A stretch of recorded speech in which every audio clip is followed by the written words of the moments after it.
We're up the allotment this evening. It's Wednesday about 7 o'clock because it has been so hot. So hot. We're just going through the carrots, taking some of the larger ones of the first sowing and thinning out the second sowing.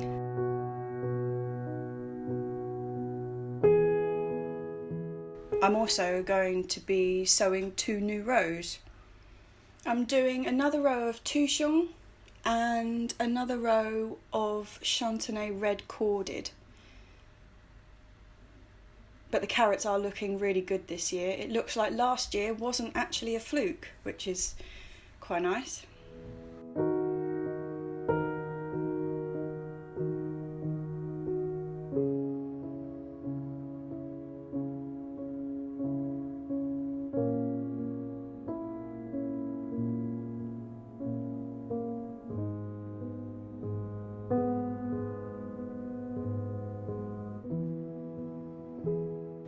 Yeah, so it's been incredibly hot the last 2 days actually, and so we've been avoiding here in the middle of the day because it's just unbearable.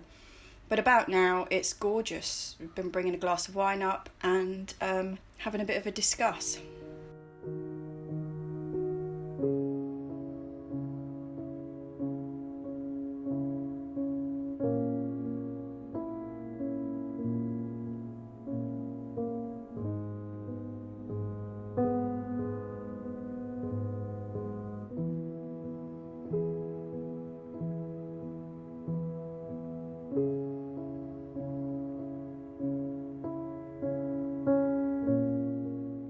Hey, bit of a change of location this morning.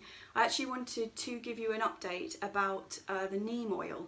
I'm at home, but after releasing last week's video, I had some comments from people about that neem oil isn't actually as glowing and wonderful as it's made out to be. And also, crucial bit is that it's actually banned in the UK, and I am in the UK, so yeah. I decided to look a bit further into it. So before using it, I did what I thought was loads of research into it. I just on Google and looked around all over the place. I looked at gardening know-how. I looked at various websites that, you know, extolled its charms and the fact that one website even said this is a miracle with no drawbacks for gardeners. But anyway, so having had these comments, the first one said that it was banned in the UK, so I was a bit like, whoops.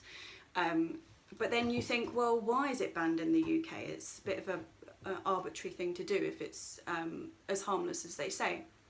So anyway, I changed my search terms on Google and I searched for why is neem oil banned in the UK, and I came up with quite a different story on the matter. So neem oil itself is a cold press from a tree called Azadirachta indica. So Azadirachta is the name of the tree, and the chemical that's the really effective pesticide in it is called azadirachtin, because it comes from that. So the main reason that it's banned in the UK is that it's been shown to cause abortion and infertility in humans. That's at quite a major dose. You know, you're not just getting a bit on your fingers. But so that was the first area of concern. But having then seen that, I had a bit of a look further. And when I was looking around, I found an article that was published by the European Commission last year. In that report, they say that up until now, there's been no evidence that it has been harmful to pollinators or surrounding insects. But it does say that actually not a great deal of work has been done on it. And this is the first study, and the results are not good. It was actually more fatal to the bumblebees than the neonicotinoids, which has been banned in the EU since 2013 for exactly that reason. The study was carried out because azadirachtin is not banned in the EU, so they are using it out there. Now, the study that they did that killed the bumblebees, they actually were using it in a concentration far less than is legal on commercial farms in the EU and the US. So last week when I was using it, I said that there were sort of 2 main ways of using neem oil. One of them was as a spray, which is what I used on my cabbages and the beans. all I can say about that is that luckily they aren't in flower yet, and I won't be using it again. The other way you can use it is as a soil drench, which means that you drench your plants, the soil, and then it goes up through the roots into the plant rather than through the leaves. And that's supposedly, according to the study where it killed the bees, that's a perfectly safe way of doing it, in the sense that you just put it straight on the soil. It doesn't affect the bees, or you wonder about the other bugs and things as well, but in the study it doesn't affect the bees. But then it's in the plant, and I had read obviously last week that it's harmless to humans. Well, I've since read it's not, obviously, because it's been known to cause abortion and infertility and liver damage in small children, and also it's no good for cats. I mean, I'm not expecting the cats to eat my runner beans. I mean, every other pest is eating my runner beans, but if the cats started going at them as well, that would just be a kick in the teeth. Yeah, so firstly, enormous thanks to the people who actually brought this to my attention. I really do appreciate that. And I won't be using it again. I'm going to go back to using garlic and rapeseed oil, or just garlic if it's a bit sunny, because the rapeseed oil does burn the leaves a bit. And we'll go from there. So I've washed these ones with just the hose repeatedly. They were looking really straggly for a while there because the hose is a bit harsh for them, but they do seem to be recovering from their black fly infestation, and they are just starting to flower.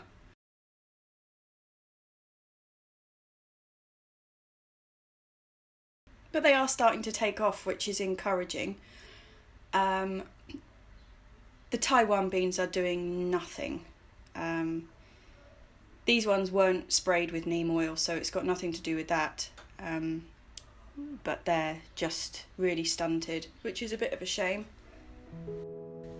Oh, well, he sort of got a job, but I'm not sure he'll feel quite posh. I'm not sure whether he's got a job or not. But anyway, we're going to have chickens. Or we might have a pond instead, because there he's got all this time.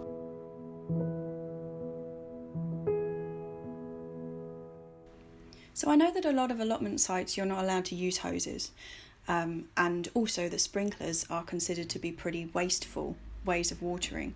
But over the last couple of years we've found that actually, if we're quite clever with the sprinkler, in the sense of you've got to position it correctly, put it between the beds, and it will do 6 beds.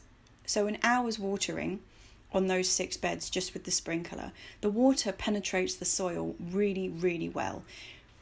You can limit the size of the sprinkle so that it only goes over the beds. You're just catching a very small amount of grass. And also that way, what we're able to do is to water less frequently, but with one solid water for those 6 beds. So instead of being up here every night with the hose on for about 3 hours, we can come up and leave it for an hour in one section, and it's really, really soaked that soil. And then those beds don't need watering, even when it's really, really warm, for 4 days, maybe 5. And so what we find is that actually we reduce the amount of watering that we're doing by using the sprinkler. The accident with the hose. Having done all that watering, it's now absolutely tipping it down while we're having socially distanced drinks at the plot. Luckily, we've got enough hidey holes for everyone to stay socially distanced and shelter. It's marvellous, isn't it, Pat? Fantastic.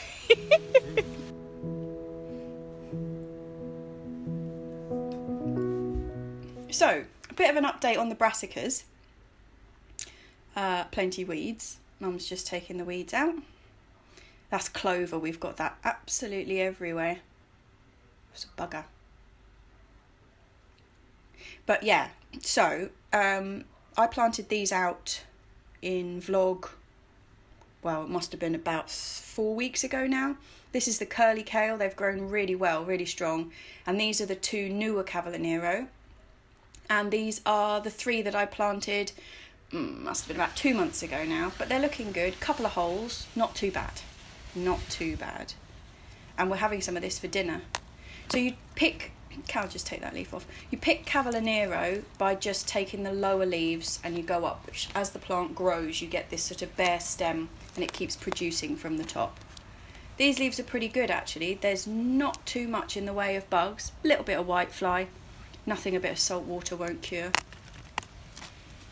That's actually a really good thing. I didn't know that for a long time, that if you're washing your greens, you just fill up your bowl of water, put some salt in it, and then when you rinse your greens, anything that's on the leaves lets go, rather than you finding caterpillars after you've cooked the veg, which can put you off a bit, to be honest.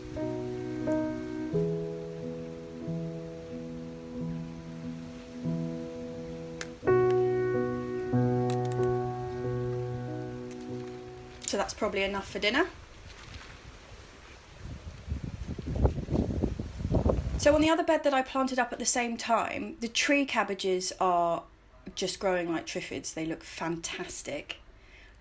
These are the two broccolis. I'll take that leaf off there, it's covering them up. But these are the two broccolis that grow and they're doing all right. Looking strong at least. No heads or anything, but they're looking like good plants. But have a look at these cabbages. These are looking really, really good. Be eating them soon.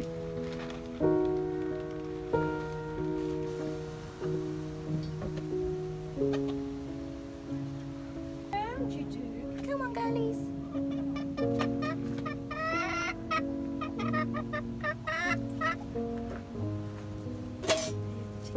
Here.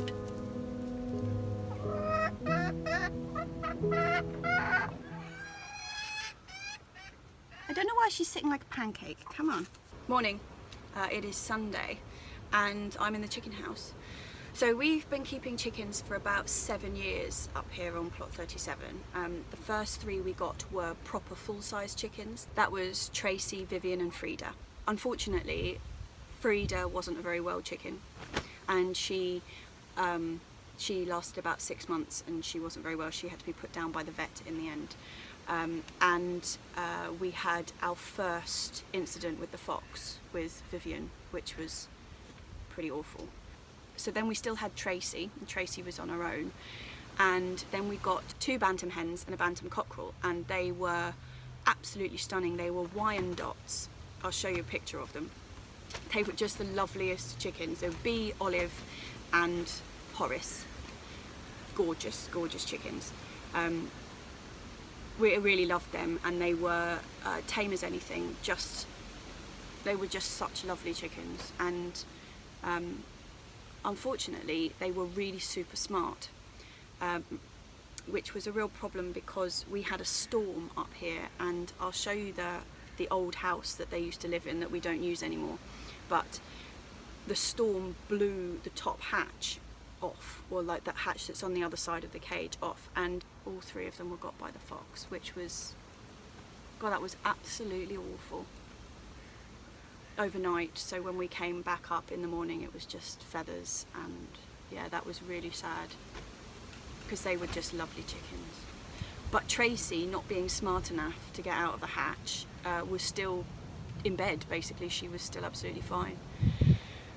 So after that we really did and ah about whether we wanted to get any more chickens, because that was really awful losing Bee and Olive and Horace. But then we had Tracy on her own again. So we found a couple of chickens that needed a home, bantams again, because we really loved having Bee and Olive as bantams because they made so much less mess. I mean, I don't mean like in their house, I mean when you let them out around the allotment. The big chickens, they just like dig holes in everything, and the bit at the bottom where we had their run, we used to let them out, but the bit at the bottom where they had their kind of designated run, they just like ripped to shreds, and it was like Battle of the Somme basically. But when we got the bantams, they're just sort of small and delicate, and they do kick stuff around, but nowhere near like the big chickens did. So anyway, the next lot of chickens we got were also bantams, and they were Pekin bantams, so they had the furry legs, not furry legs, feathers on their legs, you know, like pantaloons. And that was a lavender and a black, which are Sappho and Delphi. We still got both of them. This is Sappho. Go on, stand on my hand properly. Good girl. This is Sappho. She's incredibly chatty and she's really friendly, but there's corn down there, so she's a bit overexcited. Hey? It's all right. She's beautiful. She is a lavender Pekin Bantam. And she's so sweet. Can you hear her? Beep, beep, beep, beep. Hey, chicken. Go on, sit properly. Yeah.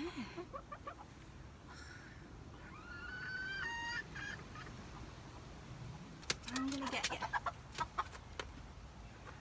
Right. Go on, stand on me. Stand on me. Right. This is Delphi, who is as mad as they come. Yeah, I know, darling, I know.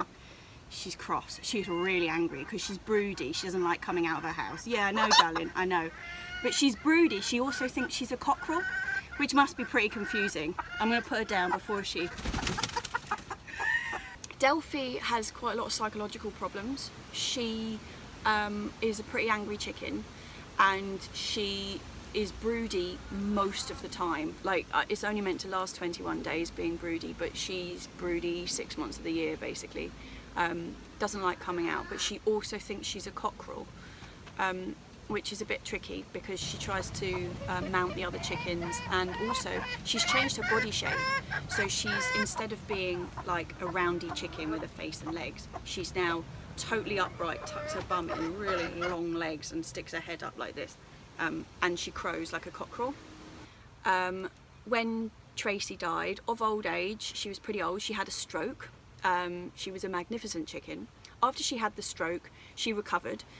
She was just a bit wonky, so her head went one way and her tail went the other way, so she just used to walk like that, but she was absolutely fine, happy as Larry.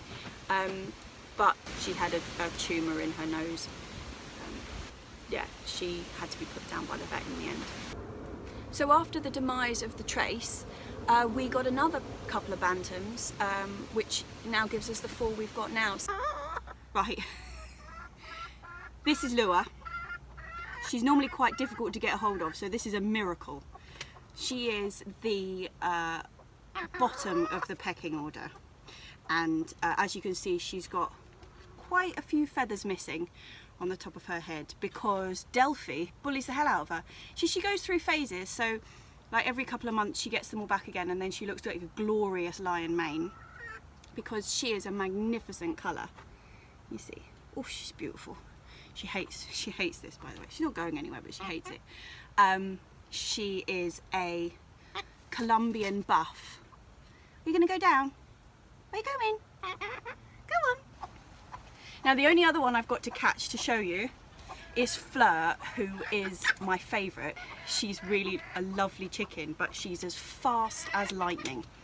She's all right once you got her, but she's also the one who will find any hole in a fence.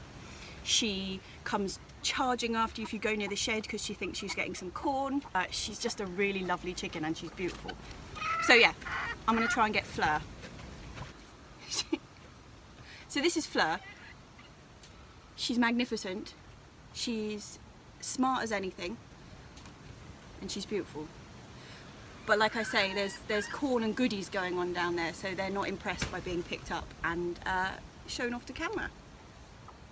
So this is my triangle chicken. She is a mille fleur, hence the name Fleur, and she's a joy.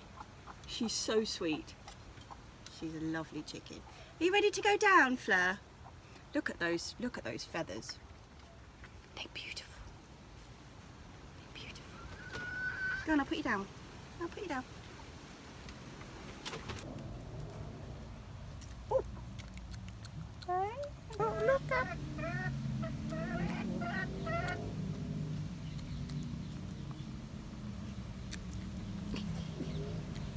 And now we've got the 4 girls. We've got Sappho, Delphi, Fleur and Lua, and they all get on really well. Lua's the bottom of the bunch, unfortunately for her, and Delphi's the roost.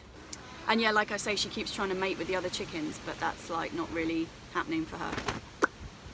But there we go. So that's the girls we've got. We don't use the house that blew open when we had B Olive and Horace, because it's after that door blew open. Obviously we only had Tracy then, and we got this other little house that's down here now, but it started to rot on one side, so I ended up cutting off the nesting boxes that were on the back end, and now we just use it like a storage cupboard. But it works fine. And when the chickens are outside and they want a shelter, they sometimes go up there and sit in it, so that's quite nice for them. It gives them a bit of height as well, they can kind of have a peer across the whole allotment. Well, this is the inside of the cage. They're pretty well covered in here actually. They've got really good shelter. The whole cage is made out of this mesh, which is the same stuff I made the fruit cage out of. They have their water, they've got their food pellets, which is just hanging from the ceiling to try and avoid mice. This is backup food, just in case anything happens to the other one, and backup water. In an old saucepan that we found. So, as I said, this is the old house where they used to live. But we've actually just put this freestanding house in here. It's just that needs to be cleaned too, yeah. Lifted up at the moment to give it a bit of an airing. But yeah, this works perfectly well for the 4 little tiny chickens. They're really happy in there. It's cosy, but does the job really nicely. Hello, girlie. Hello, darling. Are you beauty girls? You got your floor mat, Bubba's.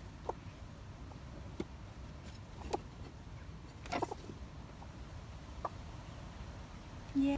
So back out, this is it from the outside. It's a bit ramshackle, but it's totally safe. We keep all the food in that galvanised bin to protect against mice. This is the outside of their run. We've got, it's meshed at the bottom, and then we just use this green stuff. They do escape sometimes, but they're only escaping into the allotment, and they just come running straight to us anyway, so it's not a problem. And they've got quite a lot of space in there. For the rest of the year, they do generally just walk across the whole allotment up with us when we're here. It's just, at the moment, we've got so many new seedlings and things being planted out, they just shred them if they get out, so we tend to keep them in that little pen at this time of year. And yeah, they've just got a tarpaulin on the roof to protect them from the wind and the rain.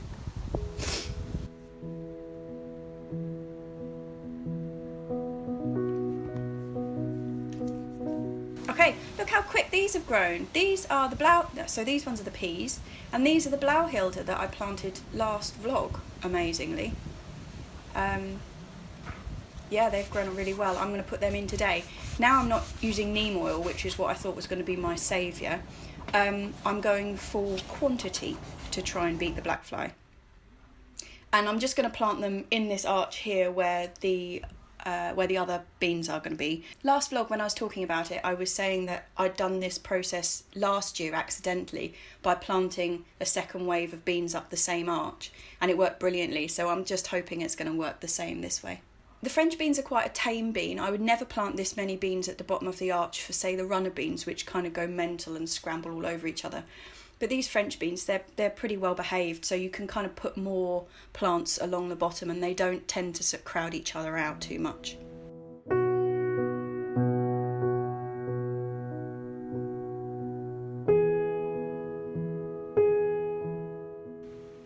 Well, another week has been survived.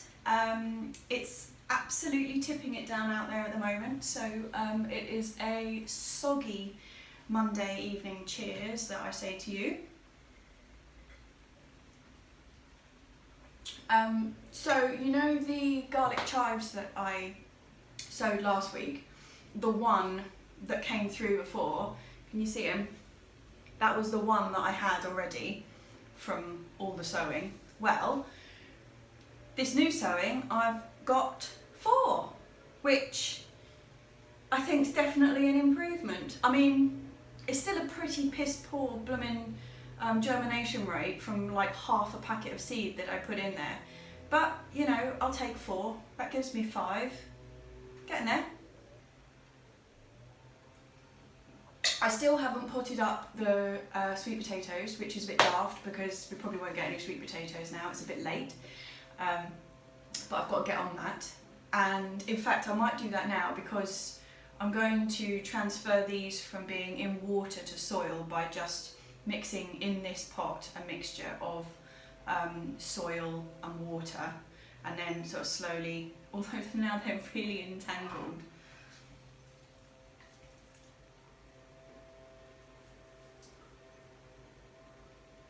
Actually, do you know what? I know you're supposed to do adding a bit of soil to the water every day, but I mean, they look like they're going to cope. I think I might just pot them up as they are. So yeah, a bit of a strange week this week. What with it being a mixture of sort of 30 degrees, 32 degrees, really hot, and then huge downpours. So it's been really muggy. The tomatoes are growing about a foot a day, which is exciting, but also a bit daunting, because every time I go in there and I have to do a bit of a tidy, you know, taking the leaves off the lower bits and everything, it feels like I'm taking about like a metre of growth off them all, which, you know, after wanting them to grow for so long, feels a bit wrong.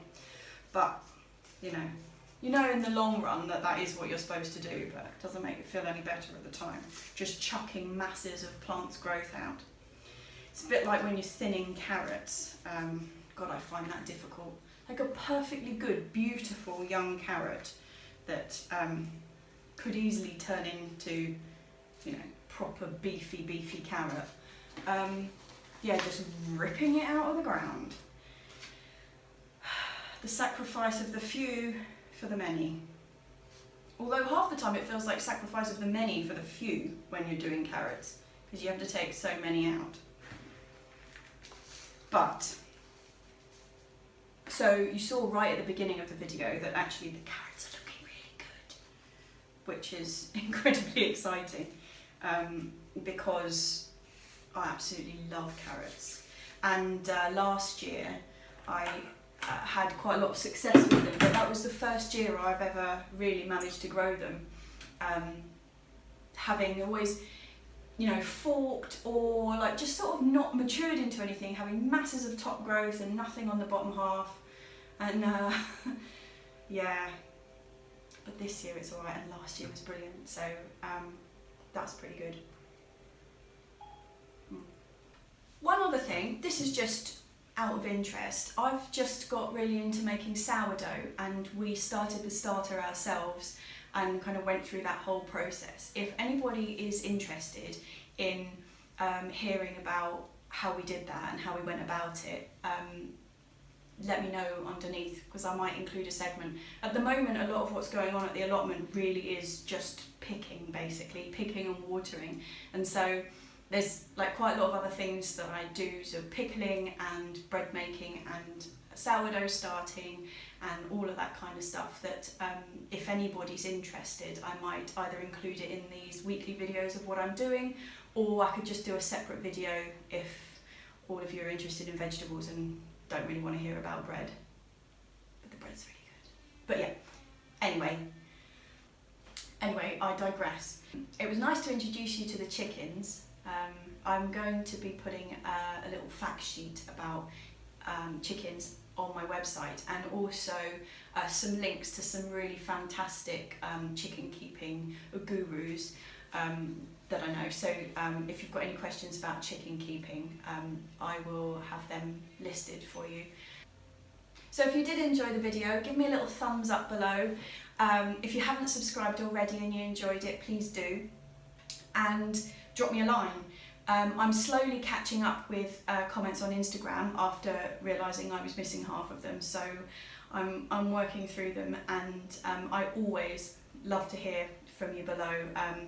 Last week's episode really, you know, just proved a point that it's a community of knowledge, gardening, and when you can sort of share your experiences, that's when you get the most out of it. So as with the neem oil and previously with different varieties, got a really fantastic response about varieties of coriander that don't bolt so easily, and a lot of tips and advice with that, and some good tips and advice for doing the sweet potatoes, all from you and all underneath in the comments section. So yeah, I'm rambling, But basically, I really like hearing from you, and I really, really appreciate you watching and supporting what I'm doing. So I'm going to say goodbye. I'm going to have another glass of wine, and I'm going to go and chill out.